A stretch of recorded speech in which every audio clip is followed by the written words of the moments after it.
So this particular repair is for a Maytag Neptune. You can see the model number there. Basically, this is going to work for any model of dryer as long as you can figure out where the components are. Thankfully, these are pretty easily accessible. I've got the front off already, and we can see kind of the main workings here of the dryer. The symptoms were that you could hear the flame come on, but the dryer clothes were wet and the dryer was not heating. So we got the front of the dryer off, and right now you are looking this little thing right here. That's our flame rod. You're gonna see that glow in just a second. There will be a call for gas. We'll see some fire, and then that fire goes out in about 10 seconds. One thing when you're doing this diagnosis, you want to make sure you always have. This is your door safety switch right here, so your dryer won't run unless you hold that in, and you have to have your door off. The door normally does that for you. So get this set up here. Okay, so I'm holding in the button. I'm just gonna hit the start here.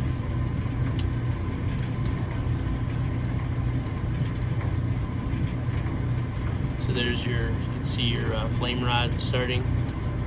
There'll be some gas. It's calling for gas right now, and then you'll see the ignition.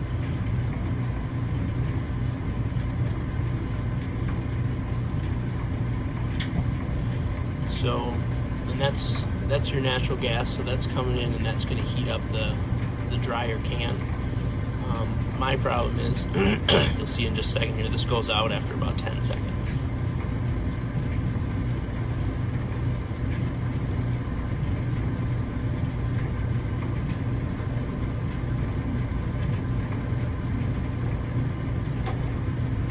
Yeah, so see, that should stay lit for a lot longer than that. And then this whole process kind of repeats itself after about a minute or so. So I can't get constant heat into the dryer. So that's something that I'm gonna have to diagnose and figure out right now. Okay, so basically what you wanna do here, if you have a voltmeter or an ohm meter, you wanna set it down to 200 if you have that, just because that's kind of the most sensitive setting. And when you touch your two leads together here, that should be at or really close to 0. So that means it's a continuous circuit. When you break the circuit, you see it goes up to a 1, or what's called an infinite, and that means that the circuit can't be completed. So that means that you've got a bad part in some cases. So we're gonna just put these two leads onto these two connectors here, and if you keep your eye on the voltmeter, you'll see, okay, so once again we're touching these together, we get pretty much 0, and if we touch these two leads right here, you're gonna see that we have that infinite reading. So that means that something inside of here is broken. So that's pretty confident that replacing these two resistor coils is probably going to fix our problem. All right, so we can see that there's this metal cover that's covering these solenoids, and it's held in place by just two Phillips screws. You got one here and then one around the back side. And like I said, thankfully this is most of the important stuff is easily accessible. We didn't have to take the dryer, the drum out, or anything like that. So I'm just gonna, and these will be a little bit snug. I did pre-loosen them, so I wasn't too embarrassed in making the video here. So we're just gonna take this guy off.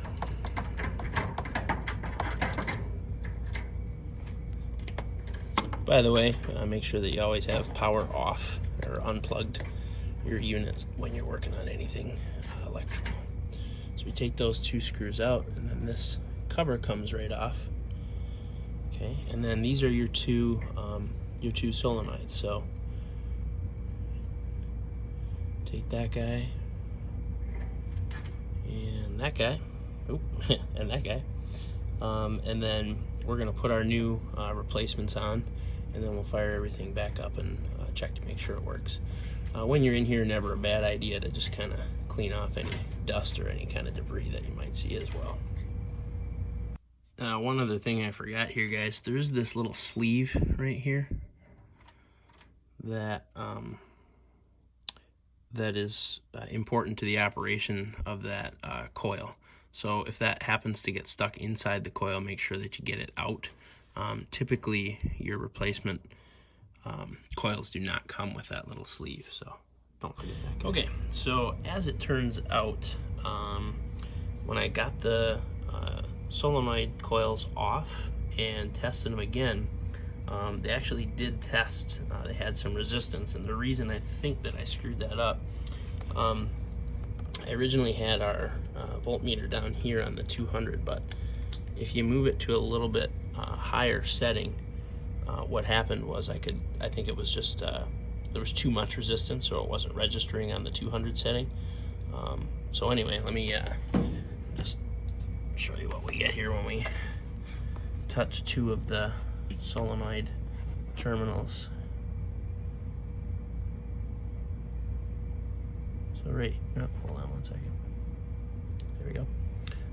So right there, that shows you that we've got some resistance in there, which indicates that we're actually good. This part is not the problem. So the next thing that I'm going to do is check the flame sensor, and the flame sensor is always on the side of the heat tube there. So basically, there's just one screw. You can kind of see it right there, and you don't have to take that all the way out. You just have to loosen it, and then we can take that part out. Now you can test it while it's in there by taking off the black and the white wires, and then if you can get your terminal, your voltmeter terminals in there, then you can try that too. So as we reinstall these, notice there's like a little bump here on the top of that coil, and that you use that to actually line up with the support that keeps them into place. I'll put both of these guys back on.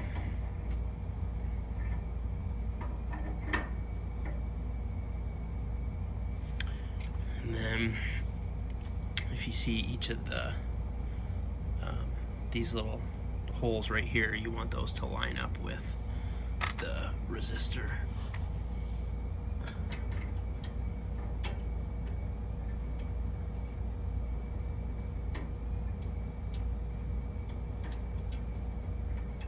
There we go. So both of those are in place, and then we're just going to tighten we got two Phillips head screws from before that we're just going to reinstall those. Okay, so final update. It ended up being the resistor coils. Despite all the testing and everything, I did talk to a tech at the shop that I bought them at, and they said, you know, we never really ohm those out because sometimes it's still a false reading. So ended up just buying them for 30 bucks at the store, put them in, and we are 4 or 5 loads in, and everything seems to be running well so far. So yeah, I guess a few hours of time for 30 bucks and a working dryer is worth it. Thanks for watching, guys. So after a little trial and error here, this screw was not a Phillips or a flathead. It was actually a 1/4 inch nut, so using a 1/4 inch nut driver there would be a good way to loosen that up. So now that we're loose, we're gonna take a pair of pliers and basically we're gonna kind of bend, or no pliers needed. Just gonna bend that down and pull it out. So this is our flame sensor here. So we're gonna check that in just a second. For this test, you want to put your ohms meter on the lowest setting that you have, Basically for this one, we're testing it for what's called continuity. So basically we want this number to get to 0 or like really close to 0. If it doesn't change much, or if it stays really close to 1, you know, that could be a little bit of meter error, but that means that your switch is bad. So we're going to touch one of the probes to one lead and then to the other, and you're going to see that gets pretty close to 0. So that's probably just because my voltmeter, or my meter is not calibrated 100% correctly. So that tells us that the flame sensor is good, which means we got to go back to the drawing board. I did do a little bit of research and discovered that if we have glow from the igniter and we have flame, in other words, the gas is being turned on, that basically tells us that our flame switch is working properly. So with that, we probably could have avoided this removal and testing of the device, but we're just figuring it all out as we go. So we've hooked up the flame sensor again, and you do want to pay attention to make sure you got your black and your white wires in the same spot. And then you'll see this little tab right here is what we're going to slide the bottom tab into, and then we put this part of the bracket. This goes back underneath the screw, and then we tighten the screw down.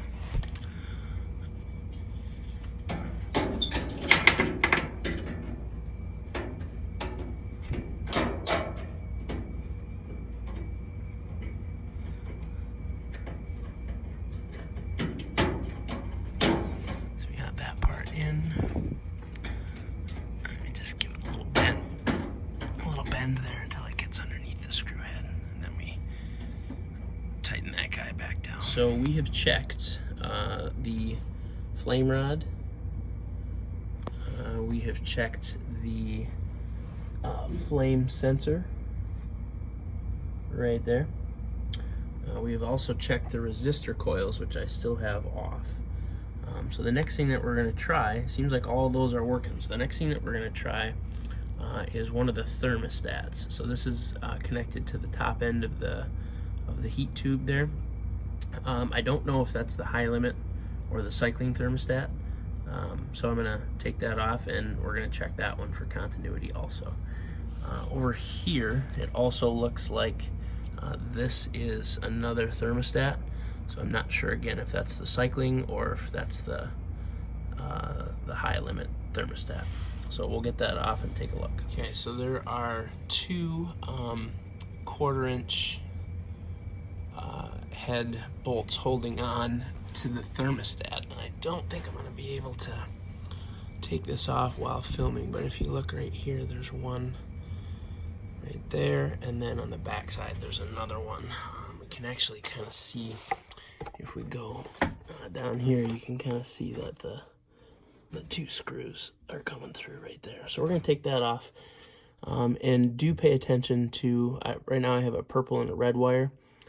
After we disconnect the thermostat from the tube here, we do want to make sure we pay attention to which one goes where. Well, I'm glad I didn't film that. So basically what we did, we removed the front screw completely, and then we just loosened the back screw up a couple of turns.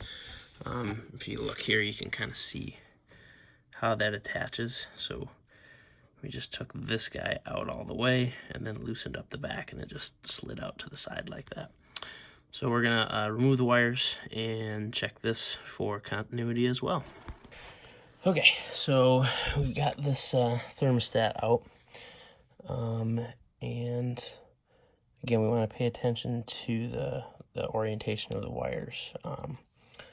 So just a little flathead here can help pop that guy off. Sometimes they're a little tricky to get off. And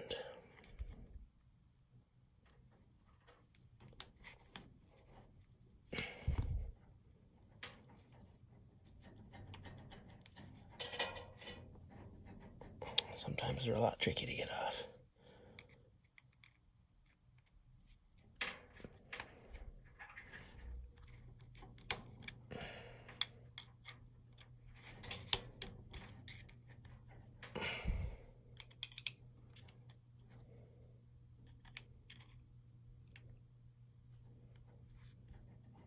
There we go. Boy. Okay, so same thing as before. We're going to check for continuity. For this one, we want to also see a continuous circuit. So we want our ohms to be at or really close to 0. So we're going to touch our 2 pins to the side here. And yeah, so this is also not the problem. You can see that gets right down to 0 there. I do have the, oh, I guess you can't quite see that. I do have the voltmeter at the most sensitive, the 200. So yeah, that's going to be enough to tell us that that this part is also good. So we're going to put that one back on, and then we're going to test a couple more. Alright, so we are going to reconnect the high limit thermostat that we just took off. And then the next thing that we're going to try is down here. And this is what's called the cycling thermostat. So we're going to check that one next. And hopefully that's going to help us find our problem. Okay, so we are going to test a couple more things. Probably should have done this first. This is actually the thermal fuse. So we're going to check that guy for continuity, and then we've also got the cycling thermostat here. So it's just a single 1/4 inch nut that holds the thermal fuse on. I'm not sure if you need to pay attention to the orientation of the wires, but this guy's got a little, at least on mine, has a little red marking on it, so I'm not quite sure what that is, but I'm going to make sure and put that back in the right spot. And then the next thing that we'll remove is going to be this, and this is the cycling thermostat. So that guy, again, just held in place by a 1/4 inch nut on the top and another one on the bottom.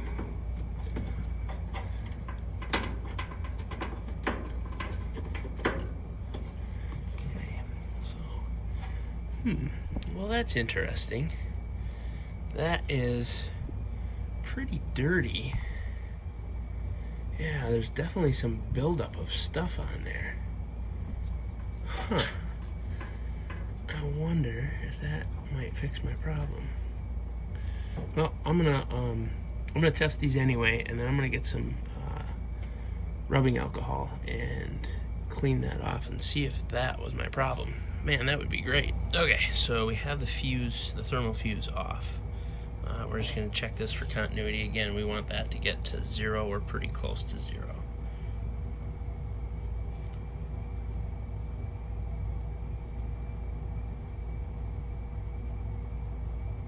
Okay, so that tells me that we're good here. So it's not the thermal fuse. So the next thing that we're going to check is that cycling thermostat. Get that off and then come back. Okay, so as we saw, I took the cycling thermostat out, and it had a bunch of garbage on here, and I'm noticing this is kind of like down by the lint trap, and this is where all of the airflow goes out of the dryer. So you can see it's kind of dusty. I did try to vacuum up a little bit in there. I'm not gonna take all of that stuff off yet. I'm just gonna clean this up, and I'm gonna try and fire the dryer back up and see what we got. So since I'm here, I'm gonna test this for continuity anyway. So again, I'm not sure if the wires here matter. I'm just gonna put a little mark on that one so that I know to put those back together. So I'm just gonna pop these two guys off.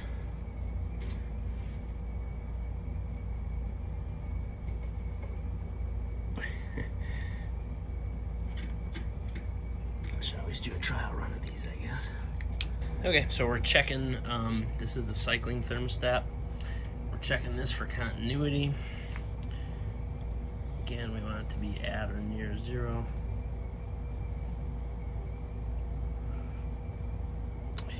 can see there, it's pretty close. So the other thing that I did, I just took some rubbing alcohol and I really cleaned that surface. You saw last time when I pulled it out, it was like really dirty.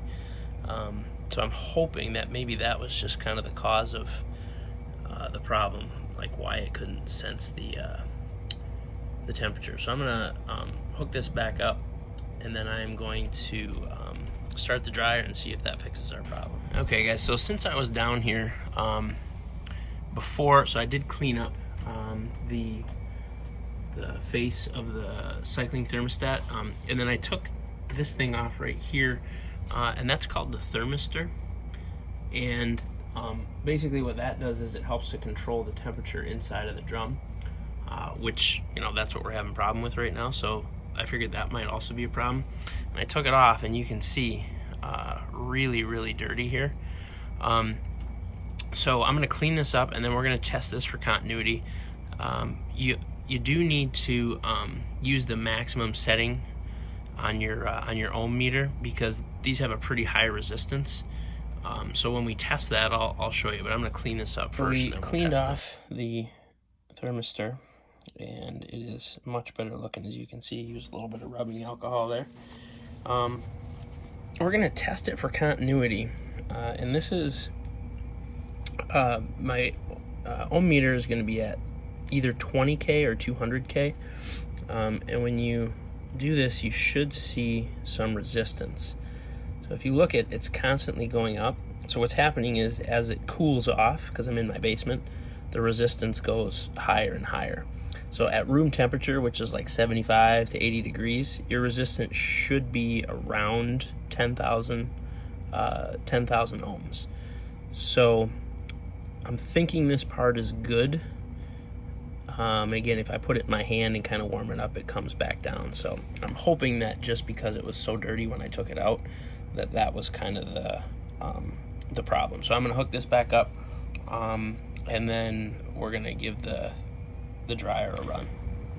So we're just putting in the second screw here for the thermistor housing. We'll snug that up. And then one thing, I know I've said this a few times, but whenever you're taking these things off, you know, either taking a picture or, let's see, where did I put that? Yeah, you can kind of see here, I use just some yellow marker, some paint marker, to make sure that you have the right wire going to the terminal. Those are just kind of easy things you can do to make sure you don't screw the wiring up. Okay, so I'm gonna reinstall the gas coils and put that housing back on, and then we're gonna give it a shot here and just hope that the reason for the malfunction was the amount of dirt that was on the cycling thermostat and the thermistor as well. So as we reinstall these, notice there's like a little bump here on the top of that coil, and that you use that to actually line up with the support that keeps them into place. I'll put both of these guys back on.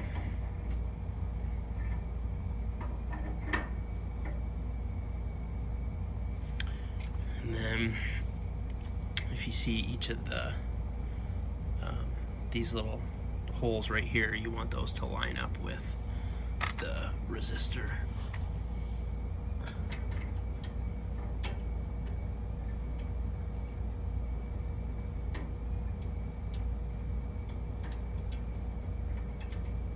There we go. So both of those are in place, and then we're just going to tighten we got two Phillips head screws from before that we're just going to reinstall those.